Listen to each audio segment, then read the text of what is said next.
ஐயா கொல்லிமலையில நிறைய தடவை பார்த்துருக்கிறேன். ஐயாவுடைய அனுபவங்களை கொஞ்சம் சொல்லுங்களேன். பெரிய சித்தர்களுடைய அந்த 18 சித்தர்கள் பாரம்பரியம் வந்தவங்க நாங்க. அதனால திருமூலருடைய வர்க்கம் நாங்க சித்தர்கள். அதனால சித்தர்கள் உடனே சொன்னாங்க, ஒன்றே குலம் ஒன்னே தேவன் சொன்னாங்க சித்தர்கள். திருமூலர் ஒன்றே குலம் ஒன்னே தேவன் உலகத்துக்கு சொன்னாங்க. அப்படி பார்க்க சொல்ல ஒரே அப்பா தான் ஈஸ்வரன். நம்மளால் குழந்தைங்க தான். சித்தர்கள் மார்க்கு தான் வெறும் தெளிவா இருக்கு. வளராதும் சித்தர்கள் மார்க்கு வந்தார். கதை சித்தர் சித்தர் சொல்றாரு, திருமணம் சொல்றாரு, உள்ளம் பெருங்கோயில் ஊனுடம்பை ஆலயமா, பல்லபிரானாருக்கு வாயு கோபுர வாசலாம், தெல்ல தெளிந்தாருக்கு சிவனே சிவலிங்கம், கள்ளப்புலனைந்தும் காலாமணி விளக்கு திருமணம்.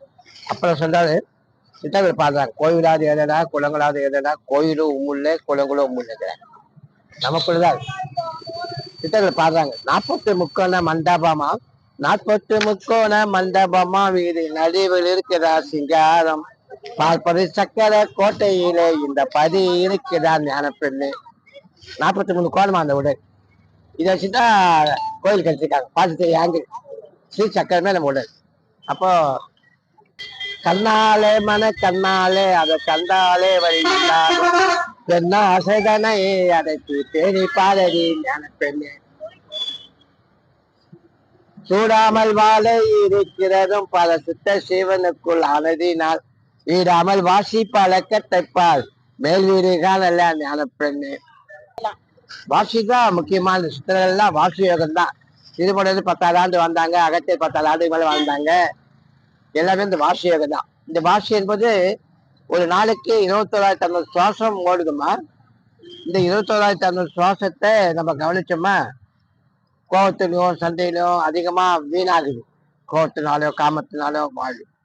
இந்த 21,500 சுவாசம் ஓடி இலகலை பிங்கலை மாதம். வலத காலை போட்டு உட்கார்ந்தா சந்திரகலை மாதம், இடது காலை போட்டு சூரியகலை மாதம். இப்படி இந்த 21,000 சுவாசம் பார்க்க சொல்ல மூலாதாரத்திலிருந்து 2.5 மணி நேரம் அங்க நிற்கும். அப்புறம் சுவாதிஷ்டானத்துக்கு அங்க 2 மணி நேரம், அப்புறம் மணிபுரத்துல 2 மணி நேரம் நிற்கும். அப்புறம் அநாத சக்கரத்துல 2 மணி நேரம், அப்புறம் விசு சக்கரத்துல நிற்கும் அந்த வாய் 2 மணி நேரம், அப்புறம் ஆக்குதல் நிற்கும் 2 மணி நேரம், அப்புறம் சகசால் நிற்கும். 24 நேரம் கத்திரிக்கு ஐக்கியமாகும். அதான் சிவசக்தி ஐக்கியம். இந்த சுவாசம் குறைய குறைய குறைய குறைய குறைய 12 அங்குலத்திலிருந்து 10 அங்குலம் 9 அங்குலம் 8 அங்குலம் வர தூர திருஷ்டி நடக்கிறதா தெரியும். தூர திருஷ்டில எனக்கு தெரியும். உடல் நமக்கு இந்த ஞானக்கடை திறக்கும், சக்கரங்களாம் ஓப்பன் ஆகும். அப்போ தூர திருஷ்டியில நம்ம இதோட